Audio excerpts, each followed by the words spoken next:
Hello students, कैसे हैं आप सब। सबसे पहले आप सभी का बहुत बहुत थैंक यू हमारे इस चैनल के साथ जुड़ने के लिए। और अगर आप ये हमारा वीडियो पहली बार देख रहे हैं तो प्लीज़ हमारे चैनल को सब्सक्राइब कर लीजिए और उसके साथ जो बेल आइकन है उसे प्रेस कर लीजिए ताकि हमारे हर वीडियो की नोटिफिकेशन आप तक पहुंच सके। जैसा कि हमने इस चैनल पे अभी बीकॉम प्रीवियस की क्लासेस कंटिन्यू की हुई हैं और ये जो आप बीकॉम का सिलेबस पढ़ रहे हैं ये आपके बीबीए के जो फर्स्ट सेमेस्टर के स्टूडेंट्स हैं उनके लिए भी यूज़फुल होगा। इसलिए मैं उनके लिए कोई अलग से वीडियो नहीं बना रही हूँ, ये आपके दोनों ही पर्पज़ से बना रही हूँ, बीकॉम एंड बीबीए। तो आप इसे जो बीबीए के स्टूडेंट्स हैं उनके साथ भी आप शेयर कर सकते हैं। तो जैसा कि हमने इससे पहले वाले प्रीवियस लेक्चर में अकाउंटिंग प्रिंसिपल्स के बारे में बात की थी और उसमें से कुछ हमारा प्रिंसिपल्स जो है बताने के लिए आपको रह गए थे, तो उनको हम इस वाले लेक्चर में करेंगे। फिर let's start our today's topic accounting principles.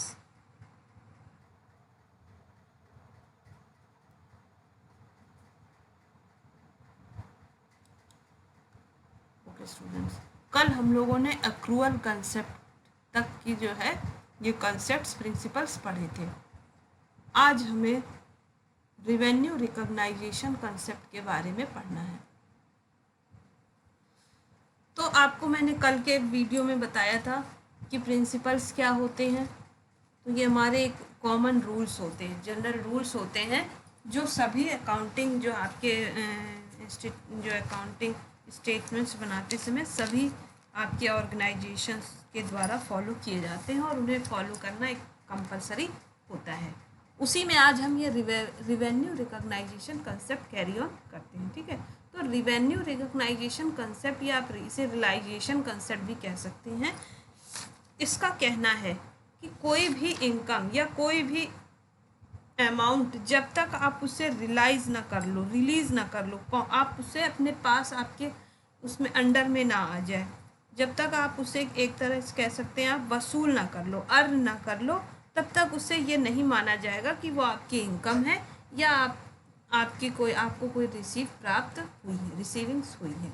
ठीक है, और इसमें जो है दो बातों का हमें ख्याल रखना होता है। सबसे पहले तो हमें इसमें ये देखना होता है कि इस कंसेप्ट के अकॉर्डिंग हमें रेवेन्यू कौन से टर्म्स जो हैं उन्हें हमें रेवेन्यू लेना है, और दूसरा कि उनका हमें रिकॉर्ड कैसे करना है। ठीक है, और ये जो हम रेवेन्यू जो हम इसे अर्न करेंगे इसको हम कब जो है इसकी जो है रिकॉर्डिंग कर सकते हैं। ठीक है, तो सबसे पहला हमें क्या समझना है कि the concept of revenue recognition requires that the revenue for a business transaction should be included in the accounting record only when it is released। ठीक है, मतलब जब हम उसे रिलीज़ कर लेंगे, जब कोई भी आपकी ट्रांजेक्शन से रिलेटेड जो आपकी जो है बिजनेस ट्रांजेक्शन्स है उससे रिलेटेड कोई भी आपकी जो अर्निंग या रिवेन्यू जब आप रिलीज़ कर लोगे, जब उसे आप अर्न कर लोगे, जब वो आप तक पहुंच जाए या बिजनेस तक पहुंच जाए, तभी हमें उसे अपने अकाउंट्स में रिकॉर्ड करना है। Here arise two questions in mind, यहाँ पे हमारे माइंड में दो बातें आएंगी। सबसे पहला कि कौन सी टर्म्स हैं जो हमें रिवेन्यू जिनको कि हमें समझना है, और इन जो है रिवेन्यूज़ को हम कब रियलाइज़ हुआ मानेंगे। ठीक है, तो इसमें जो है हमारे रिवेन्यू में जो जितने भी इनफ्लोज हैं जो कि कैश के टर्म में हों उनको हम मानेंगे। जैसे कि कोई हमने गुड्स या सर्विस की डीलिंग कर रहे हैं तो उस पर्पज़ से जो आपके पास जो भी इनकम आएगी, जो भी आप रिसीव करोगे, वो क्या है, इसमें रिवेन्यू है। जो भी आप किसी गुड्स की डीलिंग कर रहे हो या फिर सर्विस का आपका बिजनेस हो। ठीक है, जैसे कि ट्रांसपोर्टेशन हो गई, बैंकिंग सर्विस हो गई, गुड्स में भी आपके बहुत सारे आइटम्स आ जाते हैं। ठीक है, और सेकंड क्या है, use by others of inter reducing yield interest. जैसे कि आप मान लो कोई आप यूटिलिटी आप किसी को आप अपनी जो है, जैसे कि मान लीजिए आपके पास कोई आपके पास एसेट्स ज़्यादा है कोई, जैसे लैंड एंड बिल्डिंग ले लो आप, ठीक है, आपके पास कोई खाली लैंड पड़ी हुई थी, आपने किसी अदर ऐसे व्यक्ति को जिसे उसकी ज़रूरत थी उसे आपने यूज़ करने का जो है राइट दे दिया है, तो उसके बदले में आपको क्या मिलेगी, रॉयल्टी मिलेगी। आप अपने बिल्डिंग यूज़ करने के लिए किसी अदर पार्टी को, अपनी एंटिटी को दे रखा है, तो उसके बदले आपको क्या मिलेगा, रेंट मिलेगा। या आपके पास एक्स्ट्रा कैपिटल पड़ी हुई है और आपने उसे किसी अदर व्यक्ति को, कोई अदर एंटिटी है उसको आपने यूज़ करने के लिए दे दिया, तो आपको इंटरेस्ट दे दिया है। तो यहाँ पे आपको रिवेन्यू में क्या क्या लेना है, अगर आप कोई गुड्स या सर्विस की डीलिंग कर रहे हो तो उसके जो है उसके लिए आपको उसके बदले में जो आपके पास जो अमाउंट आएगी वो हो गई रेवेन्यू। दूसरा, अगर आप कोई अपना सर्विस, जैसे आपके कोई एसेट्स या कोई रिसोर्स हैं आपके पास जो आप किसी और को, अन्य अदर पार्टीज़ को यूज़ करने के लिए क्या दे रहे हो, कि परमिशन दे रहे हो, राइट दे रहे हो, तो उसके बदले में जो आपके पास इनकम आएगी वो हमारी रिवेन्यू है, चाहे एज ए इंटरेस्ट हो, एज ए रॉयल्टी हो, एज ए डिविडेंड हो, एज ए रेंट हो, एज ए कमीशन हो, ठीक है। सेकेंडली क्या है, revenue is assume to be realised when a legal right to receive it arise, ठीक है। तो रेवेन्यू को कब रिलीज हुआ माना जाएगा, जब आपके पास उसको रिसीव करने का लीगल राइट आ जाएगा, ठीक है।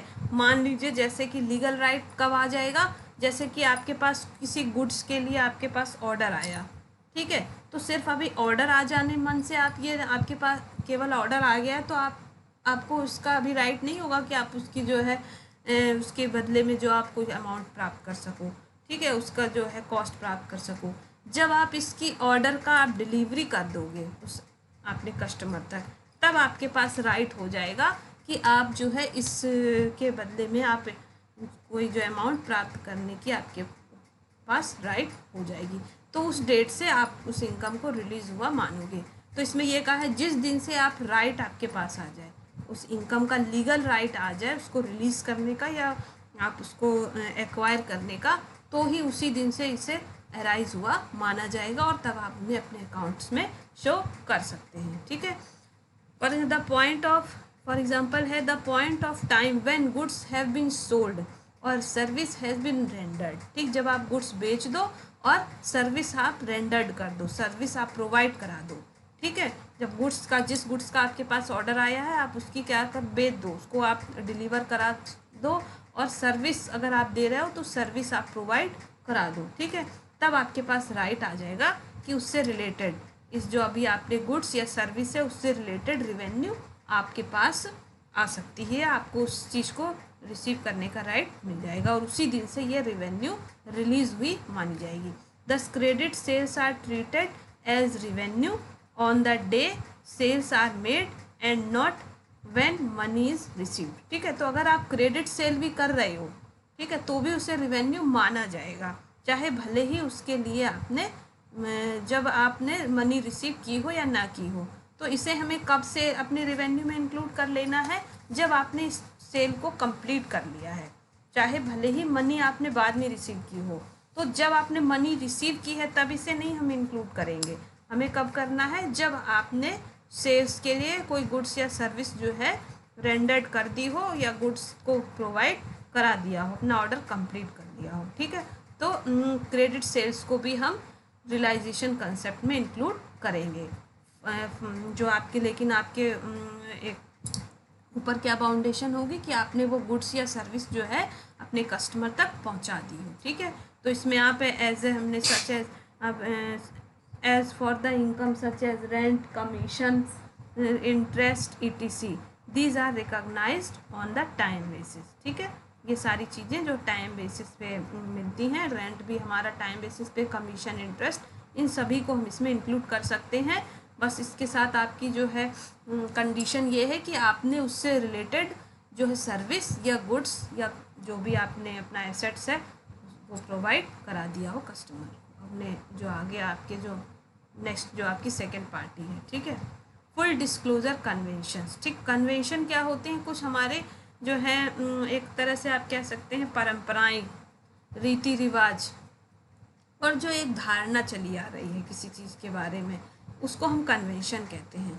तो हमारे कुछ कन्वेंशंस हमारे अकाउंटिंग स्टेटमेंट्स से रिलेटेड भी हैं, ठीक है। कुछ सोसाइटी में कुछ कन्वेंशंस होती हैं, सामाजिक रूप से आपको अपने सोसाइटी में सरवाइव करने के लिए उन्हें पालन करना मानना ज़रूरी होता है। उसी तरह से हमारे जो है कंपनी, हमारा ऑर्गेनाइजेशन है, जब हमारा अकाउंटिंग प्रोसेस अपनाएगा तो अकाउंटिंग प्रोसेस में या अकाउंटिंग स्टेटमेंट्स तैयार करते समय भी हमें कुछ कन्वेंशंस हैं जिन्हें मानना कंपलसरी है। सबसे पहले इसमें आ रहा है आपका फुल डिस्क्लोज़र कन्वेंशन। ठीक है, फुल डिस्क्लोज़र का मतलब क्या होता है, जैसे आपको इसमें समझ में आ रहा होगा। फुल डिस्क्लोज़र का मतलब है फुल डिस्क्लोज़ करना है आपको, जो आपके अकाउंट्स में जो आपके बिजनेस से रिलेटेड हैं, जो सारे टर्म्स हैं उनको सभी को आपको प्रोवाइड कराना है। ठीक है, क्यों प्रोवाइड कराना होता है, क्योंकि आपके जो फाइनेंशियल स्टेटमेंट्स हैं वो अलग अलग ग्रुप्स के द्वारा अलग अलग उनके पर्पस के लिए जो है अकॉर्डिंग उन्हें यूज़ किया जाता है। तो जब तक आप अपनी फुल एंड फेयर आपके अकाउंट्स होने चाहिए। ठीक है, इसमें किसी तरह का मैनिपुलेशन नहीं होना चाहिए कि कुछ बातें छुपाई ना गई हों, तभी आपके बिजनेस से रिलेटेड जो है सही डिसीज़न लिए जा सकते हैं। ठीक है, चाहे वो छोटी से छोटी इन्फॉर्मेशन क्यों ना हो और बड़ी से बड़ी इन्फॉर्मेशन, सारे ही इन्फॉर्मेशंस आपको डिस्क्लोज करने हैं। फॉर एग्ज़ाम्पल कभी कभी ऐसा होता है कि बिज़नेस का जो है के ऊपर किसी ने जो है क्लेम कर रखा है। ठीक है, लीगल क्लेम है किसी प्रॉपर्टी को लेकर या किसी लायबिलिटी को लेकर।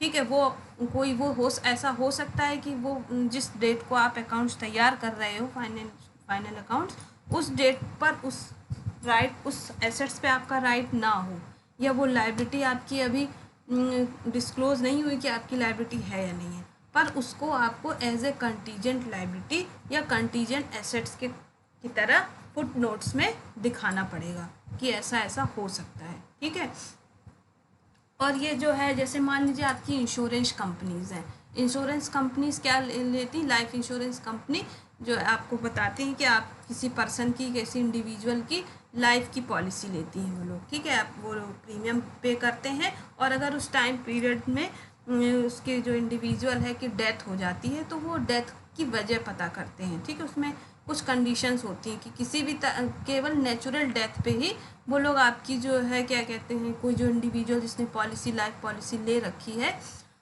जो आपकी पूरी अमाउंट जो है तभी वो पे करेगा जबकि आपकी प्रीमियम अमाउंट, जब आपकी क्या कह सकते हैं उसे, जो आपका सरेंडर वैल्यू होती है आपकी, जैसे आपने 10 लाख की पॉलिसी कर रखी है तो 10 लाख आपको तभी मिलेंगे उस इंडिविजुअल को जब उसकी डेथ नेचुरली हुई हो।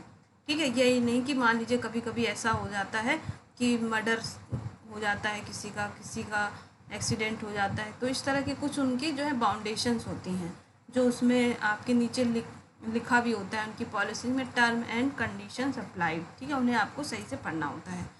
तो इस तरह से, तो अगर मान लीजिए कोई पर्सन है, इंडिविजुअल, उसके साथ घटना हो गई है, उसने जो है इंश्योरेंस कंपनी पर क्या कर दिया है, क्लेम कर दिया है कि ऐसे ऐसे हुई है। उनका कहना है कि इंडिविजुअल की डेथ क्या हुई है, नेचुरली हुई है, लेकिन जो है आप बीमा कंपनी जो है, इंश्योरेंस कंपनी, वो कह रही नेचुरल डेथ नहीं है तो हम पेमेंट नहीं करेंगे।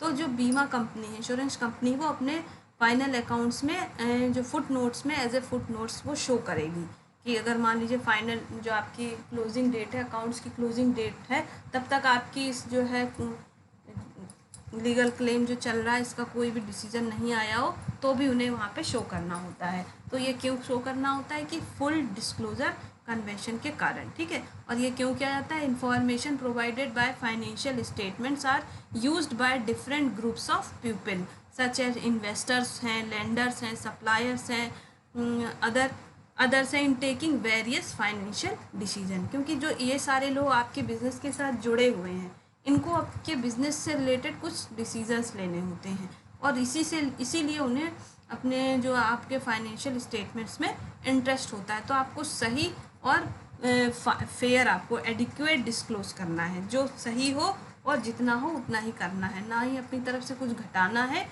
और ना ही कुछ बढ़ाना है। ये एक तरह से आप रूल मान सकते हो स्टेटमेंट्स बनाने का। ठीक है, इन अदर कॉरपोरेशन, जब कोई और भी अदर कॉरपोरेशन या ऑर्गेनाइजेशंस है वो भी आपके उसमें इंटरेस्ट लेते हैं कि जो है क्या ये इसलिए इंटरेस्ट लेते हैं कि आपका बिजनेस कहाँ पे है और उनका बिजनेस कहाँ पे है। कहाँ पे इससे मतलब ये नहीं किसी प्लेस से है, कि मतलब उनका ग्रोथ के पॉइंट ऑफ व्यू से कौन कितनी आगे और पीछे है। तो financial statements however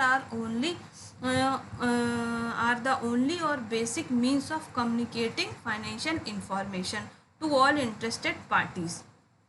It become all the more important therefore that the financial statement make a full, fair and adequate disclosure of all information which is relevant for taking financial decision. ठीक है, तो ये केवल आपके financial statements के through ही आपकी business की सही नॉलेज हो सकती है अदर पार्टीज़ को, जो कि आपके बिज़नेस में इंटरेस्टेड है। इन्वेस्टर्स हैं वो आपके बिज़नेस में इन्वेस्ट करते हैं। अगर कोई लेंडर्स हैं जो आपको क्या करते हैं, क्रेडिट पे करते हैं, कोई आपको अमाउंट जैसे आपने लोन ले रखा है। सप्लायर्स आपको गुड्स प्रोवाइड कराते हैं। ठीक है, तो ये इन सभी का आपके बिज़नेस में इंटरेस्ट होता है, तो डायरेक्ट या इनडायरेक्ट, तो इनको जो है सही इन्फॉर्मेशन तभी मिल सकती है जब आपके financial statements full, fair and adequate हों। ठीक है, इसलिए बहुत ही इम्पोर्टेंट है ये टर्म आपका। ठीक, requires the principle of full disclosure requires that all material and relevant fact concerning financial performance of the enterprises must be fully and completely disclosed. तो इसलिए ये कहा गया है कि बहुत ज़रूरी हो जाता है कि आपके फाइनेंशियल जो स्टेटमेंट्स हैं फुली हो, कंप्लीट हो और सारे ही जो है आपके information as a footnote notes के रूप में उन्हें शो करा जाना चाहिए। ठीक है, क्लियर होगा हमारे ख्याल से। अब आगे बढ़ते हैं, मैटरलिटी कन्वेंशन। ठीक, मैटरलिटी का मतलब होता है कि कोई बात आपके लिए कितना मैटर करती है। आप देखते ना, कोई जो मैटर, कोई भी बात आपकी पर्सनल लाइफ में भी आ जाती, तो आपको ये देखते हो कि ये बात हमारे लिए कितनी इम्पॉर्टेंट है, तो इस पर हम इस पर डिसीजन ले, सोचें या इसे साइड में कर दें अभी। ठीक है, तो इसी तरह से आपकी जो है फाइनेंशियल स्टेटमेंट्स बनाते समय भी हमें ये देखना होता है कि कौन सी चीज़, कौन सी जो है आपकी कह सकते हो आप ट्रांजेक्शन्स कितनी ज़्यादा इम्पॉर्टेंट है और कौन सी कितनी कम इम्पॉर्टेंट है। तो जो मोर इम्पॉर्टेंट चीज़ें होती हैं उन्हें हमें सबसे पहले शो करना होगा। ठीक है, मतलब उन्हें तो हमें लेना ही लेना है, और जो लेस इम्पॉर्टेंट है उन्हें हमें एक जगह कहीं ग्रुप में दिखा देते हैं, शो कर देते हैं। जैसे आपने पढ़ा होगा मिसलेनियस एक्सपेंसेस। ठीक है, तो इस मिसलेनियस एक्सपेंसेस में क्या करते हैं, हम छोटे छोटे आइटम्स जो हैं उसमें जोड़ के एक साथ लिख लेते हैं। मान लीजिए आपकी कंपनी में कैलकुलेटर लाया गया 100 रुपये का, या आपने स्टेपलर लेके आए, उसका पेन लेके आए। ठीक है, आपने जो है कोई आपके यहाँ लोग आए, जो कस्टमर्स आए, उनके रिफ़्रेशमेंट में आपने एक्सपेंस किया। तो स्टेशनरी आपको जो ज़रूरत हुई आपके कह सकते हो आपके कंपनी में जो आपके अकाउंटिंग स्टेटमेंट्स बनाने के लिए, तो इन सब जो छोटी छोटी चीज़ें हैं उनको हम क्या कर सकते हैं, अलग अलग शो ना करके एक साथ ग्रुप में मिसलेनियस एक्सपेंसेस डाल के हमने शो कर देते हैं। तो मैटरलिटी कंसेप्ट का मतलब है, कन्वेंशन का मतलब है कि item of small significance need not to be given strike theoretically correct treatment. ठीक है, तो इनका कहने का मतलब है जो छोटे सिग्निफिकेंस है, कम महत्वपूर्ण बातें हैं, उन्हें हम थ्योरेटिकली अलग अलग उनका हमें डिस्क्रिप्शन देने की ज़रूरत नहीं है कि इतना हमने कैलकुलेटर पे खर्च किया इतना। और आप मान लीजिए कोई कैलकुलेटर ले आते हो तो कोई एक ही साल वो यूज़ नहीं होता है आपका। ठीक है, वो आपका 100 साल 10 साल तक चलता है। ठीक है, इसी तरह से आप अगर स्टेपलर ले आ रहे हो तो वो काफ़ी टाइम पीरियड तक चलता है। तो हमें इन चीज़ों को हमेशा नहीं दिखाना है। जब हम लेके आए, जब खरीद के ले आए, तब एक बार हमने इन्हें शो कर दिया। अब हर साल जब हम अकाउंट्स तैयार करेंगे तो हर साल हमें इन्हें शो नहीं करना है। ठीक है, तो यही इस कंसेप्ट का कहने का मतलब यही है। ठीक है, जो आपके अकॉर्डिंग आपकी जो है अकाउंटिंग स्टेटमेंट से रिलेटेड या आपके बिजनेस से रिलेटेड जो आपकी बहुत ज़रूरी चीज़ें हैं उनका आपको अलग अलग डिस्क्रिप्शन देना है, और जो इस तरह की छोटी छोटी चीज़ें हैं उनको अलग अलग डिस्क्रिप्शन जो है नहीं देना है। उनको एक जो है उनको एक ग्रुप बना के एक जगह हमने शो कर दिया, मिसलेनियस एक्सपेंसेस। और वो भी इस तरह के एक्सपेंसेस जब आप उसे लेके आए, जब आपने उसके लिए पे किया था तब आपने शो कर दिया, लेकिन अब हर साल आप इसको शो नहीं करना है। ठीक है, तो हाउएवर अब जैसे एग्जांपल भी इन्होंने दे रखा है, एन ऑर्डिनरी कैलकुलेटर कॉस्टिंग ₹100 में लास्ट फॉर 10 ईयर्स। ठीक, कोई भी आप ऑर्डिनरी कैलकुलेटर ले आओगे तो 10 साल से कम नहीं चलता है, ठीक है। However the efforts involve in allocating it's cost over the 10 years period is not worth the benefit that can be derive from his operations, ठीक है। तो ये क्या कह रहे हैं, इसको यूज़ करने से आपको कोई प्रॉफिट तो नहीं हो रहा है, ठीक है, और इसको भी आपको कोई लॉस भी नहीं होगा, क्योंकि ये एक छोटा सा 100 रुपये की चीज़ है, ये आप 10 साल तक कर रहे हो। अगर इसको डिवाइड करोगे तो 1 साल की कॉस्ट 10 रुपये ही आएगी इसकी, ठीक है। तो the cost incurred on calculator में be treated as expenses of the period in which it is purchase, ठीक है। तो जब आपने इसको ख़रीदा था तभी इसकी कॉस्ट को आपने अपने अकाउंट्स में शो कर दिया। It should be noted that an item material for one party may be matter for another, ठीक है। तो इसमें यह भी कहा है कि जो आपका जो मैटर है या मटेरियल है एक पार्टी के लिए तो मैटर हो सकता है और दूसरे के लिए वो मैटर कर सकता है, मतलब एक चीज़ किसी को इफेक्ट कर सकती है दूसरे को नहीं भी कर सकती है। It is a matter of judgement and common sense, ये एक जजमेंट का एरिया है, कॉमन सेंस की बात है कि कौन सी चीज़ हमारे लिए हमारे बिजनेस में ज़्यादा मैटर करती, ज़्यादा इम्पॉर्टेंट है, ठीक है। नेक्स्ट अब हमारा आ रहा है कंजर्वेटिज्म कन्वेंशन, ठीक।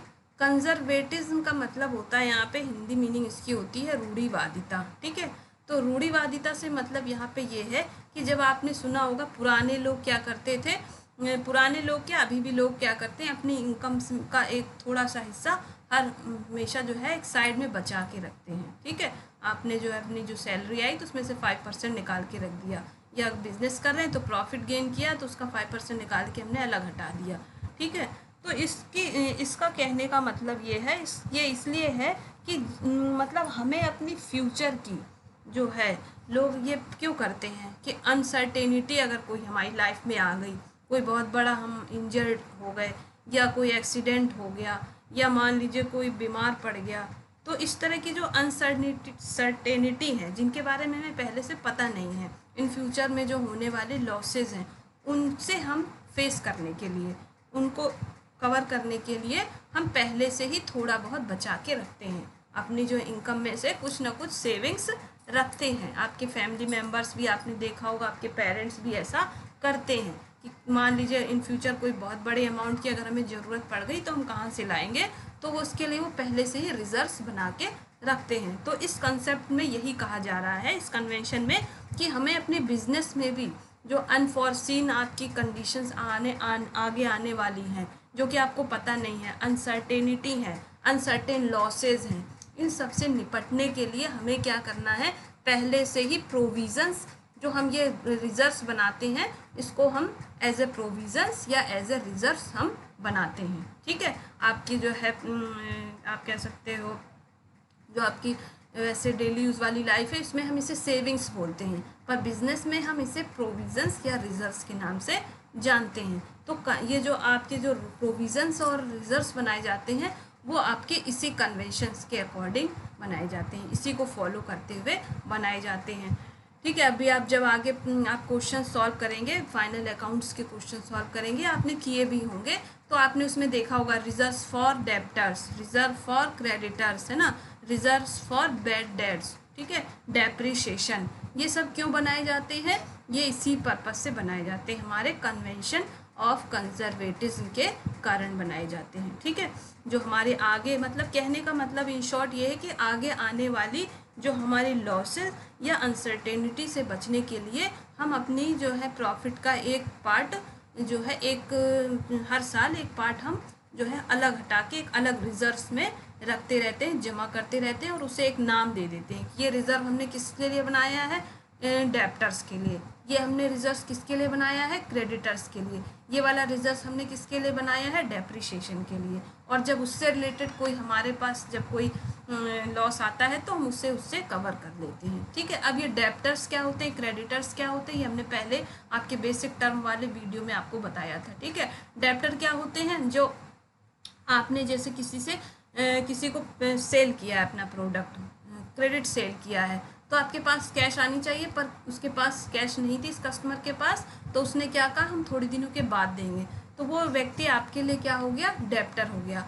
बाई चांस मान लीजिए उसका बिजनेस फेल हो जाए और वो अपना अमाउंट पेमेंट करने में जो है वो ना हो सके, एबल ना हो, ठीक है, तो आप क्या करेंगे, तो ये जो लॉस आपके पास एक साथ बड़ा लॉस आएगा, तो इसको आप कहाँ से कवर करेंगे, रिजर्व्स फॉर ऑफ डेप्टर्स, ठीक है, रिजर्व फॉर डेप्टर्स या प्रोविजन फॉर डेप्टर्स, ठीक है। तो इस तरह की घटनाओं से बचने के लिए ये रिजर्व्स बनाए जाते हैं। इसी तरह से क्रेडिटर्स हैं, क्रेडिटर्स क्या होते हैं, जिनको आपको पेमेंट करना होता है, जिससे आपने लोन ले रखा है, तो आप ये लोन कहाँ से एक साथ लाओगे, जब आपको टाइम पीरियड दिया होगा उसने कि 2 ईयर्स 5 ईयर्स, तो उसके लिए भी आप छोटा छोटा सा रिजर्व आप हर साल हटाओगे, तो जब आप आफ्टर 5 ईयर्स जब आपके को पेमेंट करने के लिए ड्यू डेट आएगी तो आप उस रिजर्व में पेमेंट कर लोगे। इसी तरह से आप जो एसेट्स लेके आते हैं, तो एसेट्स के लिए भी आपके क्या बनाए जाते हैं, प्रोविजंस, ठीक है, और ये प्रोविजंस एज अ डेप्रिसिएशन बनाए जाते हैं, ठीक है, कि आप अपनी जो है एसेट्स जो लेके आए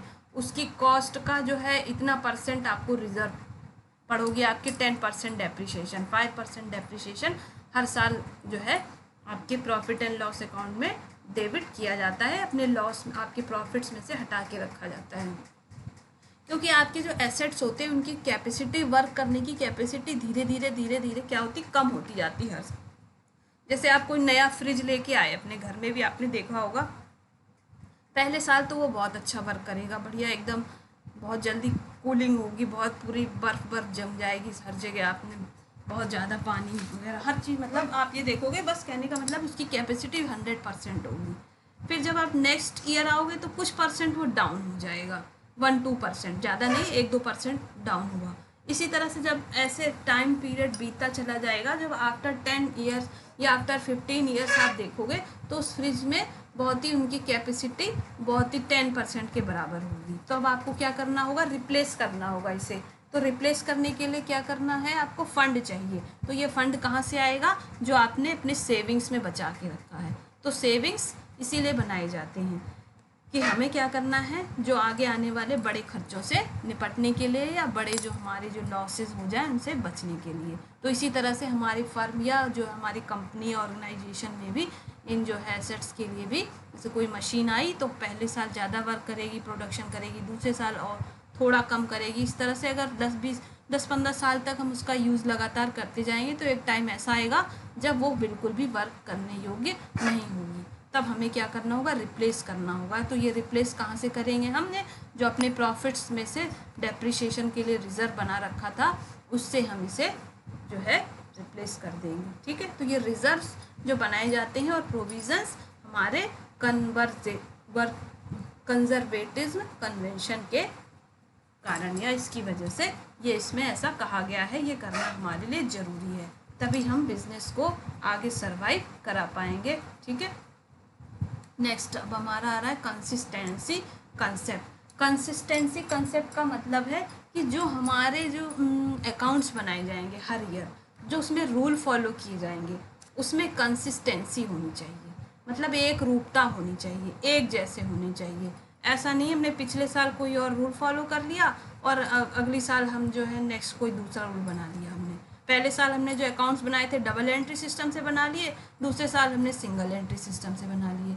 या हमने डेप्रिसिएशन के जो है कई मेथड्स आप पढ़ोगे आगे आके, स्ट्रेट लाइन मेथड होता है, ठीक है, डिमिनिशिंग बैलेंस मेथड होता है, ठीक है, इस तरह से कई मेथड्स हैं। तो ऐसा नहीं हमने पहले साल स्ट्रेट लाइन मेथड जो है अपना लिया डेप्रिसिएशन चार्ज करने के लिए और अगले साल हमने जो है डिमिनिशिंग बैलेंस मेथड अपना लिया, तीसरी साल और कोई मेथड अपना लिया, चौथी साल और अपना लिया कोई, ठीक है। तो हमारा ये है कंसिस्टेंसी जो है कन्वेंशन ये कहता है कि हमें अपने अकाउंटिंग जो है स्टेटमेंट्स बनाते समय जो पॉलिसीज़ और रूल्स हम फॉलो करेंगे उसमें कंसिस्टेंसी होनी चाहिए, एक रूपता होनी चाहिए।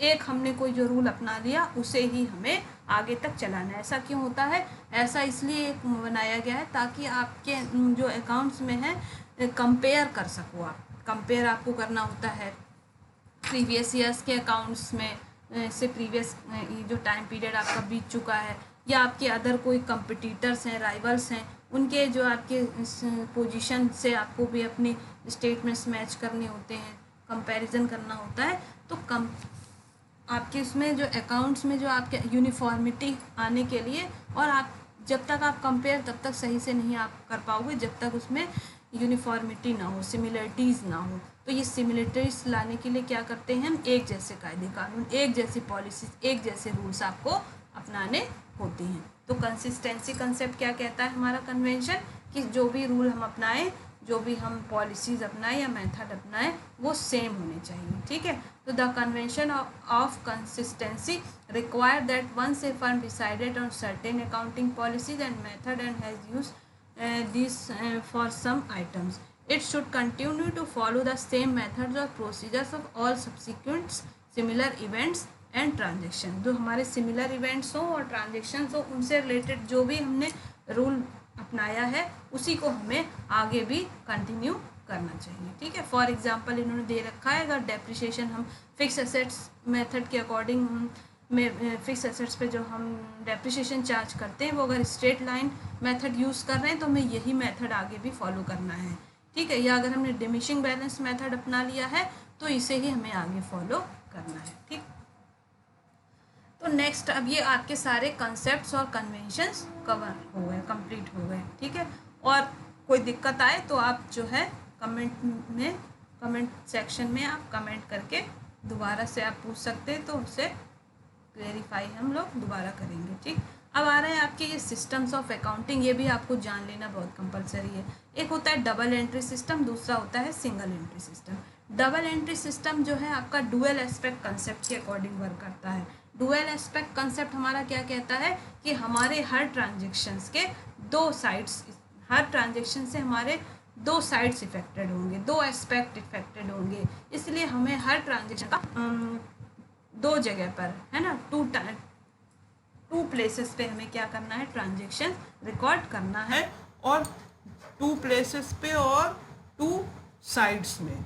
ठीक है, तो इसलिए इसे हम डबल एंट्री सिस्टम कहते हैं। जैसे मान लीजिए अगर आपने कोई प्रोडक्ट सेल किया है तो आप जब सेल करोगे तो आपके पास से गुड्स जाएगी, प्रोडक्ट जाएगा। ठीक है, जिसको आपने सेल किया है कस्टमर को, उसके पास क्या पहुंचा, गुड्स पहुंची, और आपके पास क्या आएगा, कैश आएगा। ठीक है, अगर आपने क्रेडिट बेसिस पे किया है तो आपके लिए डेब्टर हो जाएगा, तो लेकिन फ्यूचर में आप उसे प्राप्त तो कर पाओगे ना, तो कुछ ना कुछ आ रहा है, एक व्यक्ति के पास कुछ गेन होगा और दूसरा क्या करेगा, कुछ पे करेगा। इसी तरह से अगर आप एक रिसीवर होगा, एक गिवर होगा, किसी के पास कैश आएगी तो किसी के पास गुड्स आएगी, तो आप देख रहे हैं दो लोग इफेक्ट हो रहे हैं, हर ट्रांजेक्शन से दो लोग इफेक्ट होंगे।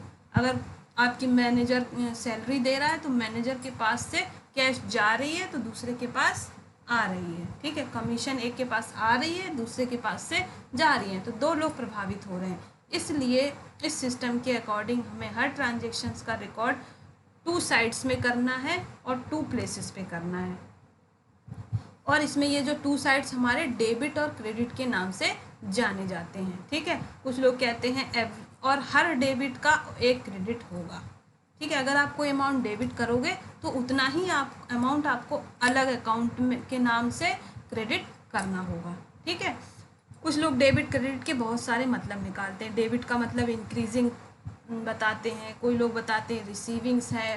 ठीक है, तो और क्रेडिट का मतलब डिक्रीजिंग या पेमेंट। ठीक है, ये इसका कोई वैसे खास अपना कोई मीनिंग नहीं है, बस ये आपको रिकॉर्डिंग के पर्पज से जो है आपको कंफर्ट के वजह से ये आपके डेबिट और क्रेडिट टर्म्स क्या किए हैं, डेवलप किए गए हैं, और ये डेबिट क्रेडिट करने के रूल आपके जर्नल में आपको सिखाए गए होंगे। ठीक है, और जो लोगों ने नहीं सीखा है तो अभी इसमें हमने अपना 11th के जो है क्या कहते हैं 11th क्लास की क्लास भी हमने इसमें कंटिन्यू की हुई है। आप उसमें जाके जब हम जर्नल का चैप्टर पढ़ाएंगे या फिर हम ये आपको रूल्स बताएंगे, आप उसमें जाके सीख सकते हो, क्योंकि बीकॉम की क्लासेस में जर्नल, लेज़र और ट्रायल बैलेंस का सिलेबस नहीं है। ये पूरा सिलेबस आपकी 11th क्लास का है। ये हमने सिर्फ बेसिक टर्म जो आपको इसलिए बताएं कि आपको आगे हम जब पढ़ाएं तो आपको ये चीज़ें समझ में आएँ। ठीक है, तो ये जर्नल, लेज़र और अगर आपको ट्रायल बैलेंस सीखना हो तो आप 11th क्लास की प्लेलिस्ट खोल के देख लेना, उसमें आपको सारा मिल जाएगा। धीरे धीरे मैं सारा ही उसमें आपको अपलोड करूँगी और बताऊँगी। ठीक है, तो जब आप इसको रूल्स जो आपके डेबिट और क्रेडिट के रूल्स बनाए गए हैं, ठीक है, अगर मुझे इसमें अगर कहीं टाइम मिला अगर आपके किसी लेक्चर में तो हम शॉर्ट में ये आपको रूल्स ज़रूर बता देंगे। ठीक है, ये हो गया। डबल एंट्री सिस्टम का मतलब क्या है, जो आपके टू साइड्स इफेक्ट होंगे, तो आपको ट्रांजेक्शन्स रिकॉर्ड क्या करना है इन टू प्लेसेस और two accounts, two sides, two aspects, ठीक है। तो double entry system based on the principles of dual aspect which state that every transaction has two effects. Each transaction therefore involve two or more accounts and is recorded at different places in ledger, ठीक है। तो दो वाली बात हर जगह आ रही है आपकी। देखिए, the basic principles follow is that every debit must have a corresponding credit. अगर आपका एक अमाउंट कोई डेबिट हो रहा है तो उतना ही अमाउंट आपका क्रेडिट होगा अदर अकाउंट में, ठीक। दस one account is debit and the other is credit. तो एक अकाउंट डेबिट किया जाएगा तो दूसरा क्रेडिट किया जाएगा। Double entry system is a complete system as both the aspects of a transaction are recorded in the books of account. ये एक कंप्लीट सिस्टम है, ठीक है। The system is accurate and more reliable. ये system आपका जो accurate है और मोर रिलायबल है, इससे आपकी जो है फ्रॉड और आपके जो है कैश के साथ जो मिसबिहेव होता है या मिस अप्रोप्रिएशन होता है, इसको कम किया जा सकता है और इससे आप फ्रॉड भी जल्दी पकड़ सकते हो, ठीक है। और कोई भी सिस्टम अपने आप में कंप्लीट नहीं होता है, हर सिस्टम्स के कुछ ना कुछ लूप होल्स होते ही होते हैं, ठीक है। कमियां सब में होती हैं, लेकिन उन कमियों को ध्यान देखते हुए भी आपकी जो है डबल एंट्री सिस्टम में जो है कमियां कम है। इससे आप फ्रॉड्स जो है पकड़ सकते हो और बच भी सकता है, फ्रॉड जो है कम हो सकते हैं, ठीक। सिंगल एंट्री सिस्टम जो है कि ये बहुत ही जो है अच्छी आप मेथड नहीं है। इसमें बस यही है कि आपके जो सिस्टम सिंगल एंट्री सिस्टम में रिकॉर्ड आपको दो साइड में नहीं करना है, एक ही साइड में होते हैं। कभी कभी पूरे ट्रांजेक्शन्स भी नहीं लिखे जाते हैं, ठीक है। और ना ही इसमें सारे अकाउंट्स बनाए जाते हैं, केवल पर्सनल अकाउंट और कैश बुक बना दी जाती है।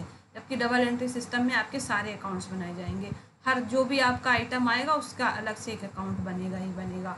आपके पूरा एक प्रोसेस से चलता है, जनरल, लेज़र, ट्रायल बैलेंस, फिर फाइनल अकाउंट्स। लेकिन इसमें ऐसा कोई ज़रूरी नहीं है, इसमें बस कहा गया है पर्सनल अकाउंट और कैश बुक बनाए जाते हैं, ठीक है। In fact this is not a system but A lake of system. इसमें यह कोई सिस्टम नहीं है, ये इसमें सिस्टम की कमी है। एज नो यूनिफॉर्मिटी है और इसको मेंटेन करने में कोई यूनिफॉर्मिटी नहीं है। In recording of transactions, some for some transaction only one aspects और for other both the aspects are recorded. कभी कभी एक ही एस्पेक्ट में रिकॉर्ड किया जाता है और कभी कभी दोनों ही। तो ये सिंगल एंट्री सिस्टम आपकी बस एक आपको उसको नाम जान लेना है कि एक ऐसी कोई सिस्टम होती है। इसे ना आज तक कहीं यूज़ किया है और ना किया गया है और ना किया जाएगा। और आपको डबल एंट्री सिस्टम ही यूज़ करना है, चाहे आप प्रोफेशनली यूज़ करो या पर्सनली यूज़ करो, ठीक है। अब आपके बेसिस ऑफ अकाउंटिंग, ये बेसिस क्या है, आधार जो आपके अकाउंटिंग में आपके क्या कहते हैं, जो आपके ट्रांजेक्शन्स रिकॉर्ड करने के आधार हैं, किस आधार पे आप उन्हें रिकॉर्ड करोगे, ठीक। तो इसके दो बेसिस हैं, एक कैश बेसिस, एक अक्रूवल बेसिस, ठीक।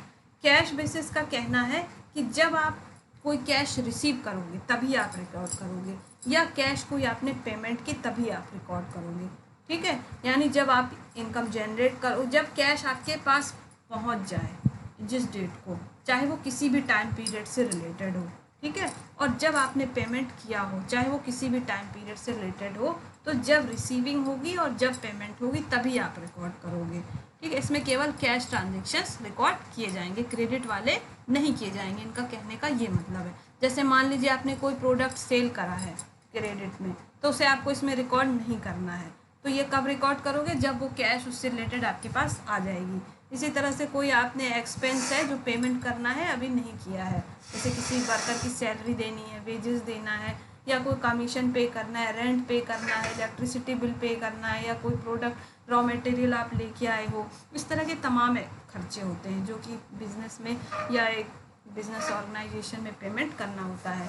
तो इनको पेमेंट जब आप करोगे तभी उन्हें कैश बेसिस पे ही रिकॉर्ड किए जाते हैं। क्रेडिट बेसिस वाले ट्रांजेक्शन्स इसमें रिकॉर्ड नहीं किए जाते हैं।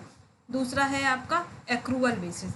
एक्रूवल बेसिस का मतलब ये होता है कि जिस दिन आपने रिवेन्यू गेन करनी है, जब उस आपके पास राइट जिस दिन आपको हो जाता है कि आप उससे रिलेटेड जो है रिवेन्यू जो है आप उसे एक्वायर कर लो आप, भले ही उसको उसकी रिसीविंग आपके पास कैश में आई हो या नहीं आई हो, आपके पास उसे रिसीव करने का राइट आ जाए। जैसे कि आपने कोई गुड्स आपने सेल किया, ठीक है, सेल करोगे तो आपने कस्टमर तक गुड्स पहुंचा दी, लेकिन कस्टमर ने कहा कि हम आपको पेमेंट आफ्टर 2 मंथ्स करेंगे। तो ऐसा नहीं कि आप उसकी रिकॉर्डिंग आफ्टर 2 मंथ्स करोगे, आपने गुड्स पहुंचा दी, आपके पास राइट आ गया है, आप उसको एक्वायर कर, आपने उस इनकम को एक्वायर कर लिया या अर्न कर लिया है, तो आप उसी दिन उसकी ट्रांजेक्शन अपने अकाउंट्स में रिकॉर्ड करोगे।